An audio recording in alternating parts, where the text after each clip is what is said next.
గౌరవనీయులైన ఉపాధ్యాయులకు, తల్లిదండ్రులకు మరియు నాతోటి విద్యార్థులందరికీ స్వాతంత్ర దినోత్సవ శుభాకాంక్షలు. ఈరోజు మనం ఆగస్టు 15న స్వాతంత్ర దినోత్సవాన్ని ఆనందంగా జరుపుకుంటున్నాము. ఈరోజు మన దేశ ప్రజలకు ఎంతో సంతోషాన్ని, గర్వాన్ని కలిగించే రోజు. బ్రిటిష్ పాలన నుండి విముక్తి పొందడానికి మన నాయకులు ఎన్నో ఉద్యమాలు చేశారు. వారి ధైర్యం, త్యాగం మరియు దేశభక్తి వల్ల మనకు స్వాతంత్ర్యం లభించింది. స్వాతంత్ర్యం మనకు లభించిన అమూల్యమైన వరం. ఈ స్వేచ్ఛను కాపాడుకోవడం ప్రతి భారతీయుడి బాధ్యత. మనమందరం ఐకమత్యంతో, సోదర భావంతో జీవించాలి. పరిశుభ్రతను పాటించి మన గ్రామాన్ని, పాఠశాలను అందంగా ఉంచాలి. మనం బాగా చదివి దేశ అభివృద్ధికి తోడ్పడాలి. పెద్దలను గౌరవించి మంచి అలవాట్లను పెంపొందించుకోవాలి. సత్యం, క్రమశిక్షణ, కష్టపడి పనిచేయడం వంటి మంచి విలువలను అలవర్చుకోవాలి.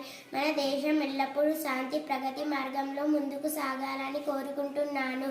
స్వాతంత్ర్య సమరయోధుల త్యాగాలను ఎప్పటికీ గుర్తుంచుకుందాం. జై హింద్, జై భారత్. ఈ అవకాశం ఇచ్చిన అందరికీ నా ధన్యవాదాలు.